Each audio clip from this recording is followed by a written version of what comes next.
News Voice is the world's first mobile app that helps you track where your news is coming from. News Voice helps you track what corporate interests might be influencing the narratives in the news you read every day. Arm yourself against corporate media monopolies by downloading the News Voice app for free using the link right underneath this video. Sometimes in the political analysis space, we overanalyze obvious things, and then other times we're underexposing major stories. And then sometimes it's sort of both at once. And that's the case here. Top Trump advisor went on TV yesterday and 3 times refused to deny that the Trump administration was or would accepting or would accept foreign campaign assistance and opposition research on Joe Biden, and then ultimately ended up sort of saying, well, we're not accepting it right now, without actually saying we would not accept it. This is both a major story that should be 110% exposed, but it's also a completely obvious position of the campaign that requires no analysis because it is exactly what Donald Trump has been saying for months or years that he would do. So let's take a look. Here is Jason Miller, Trump campaign advisor. We've seen clips of him before, wacky guy, interviewed by Chris Wallace on Fox News Sunday yesterday. And this is the first attempt from Chris Wallace asking, has the Trump campaign received information from foreign groups or nationals on Joe Biden or Joe Biden's family?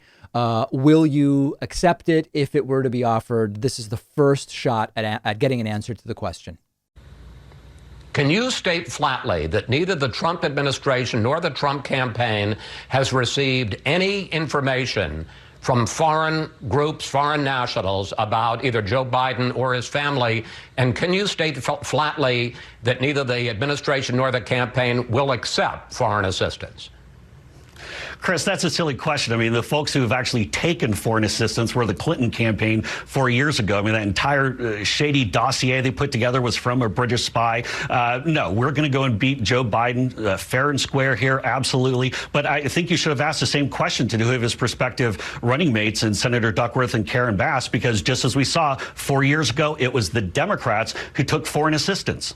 So look at the specifics of what Jason Miller says. It's a silly question. Well, that's not a denial. It was Democrats who did that. That's not a denial.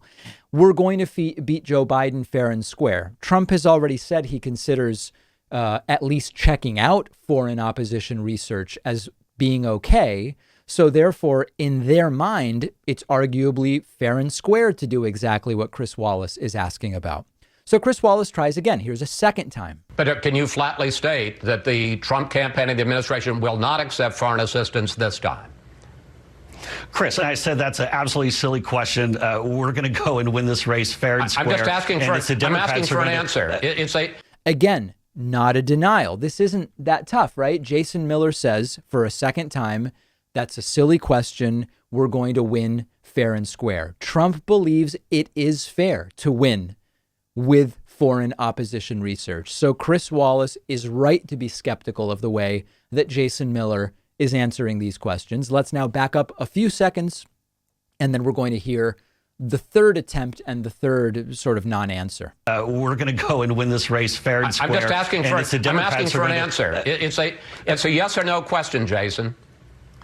Chris, there is no foreign assistance that's happening in this campaign, but I would ask you to make sure that the Democrats aren't going to do what they tried to pull 4 years ago, because that's exactly, they're going to try to find every possible way to cheat and steal this election, 100%. There is no foreign assistance that's happening. Now, again, that's not a denial that they would accept it. And of course, this is laying the groundwork for if later it's discovered that the Trump campaign did accept foreign opposition research or info, they can hide behind, look, Miller said that at the time they hadn't received any, and maybe at the time that was true, and they could argue a technicality. But this really is a big deal, but it's also not shocking in that Donald Trump admits this. Donald Trump, in that infamous interview with ABC's George Stephanopoulos about a year ago, I think it was, might have been, was it May of 2019? I don't even remember when it was, but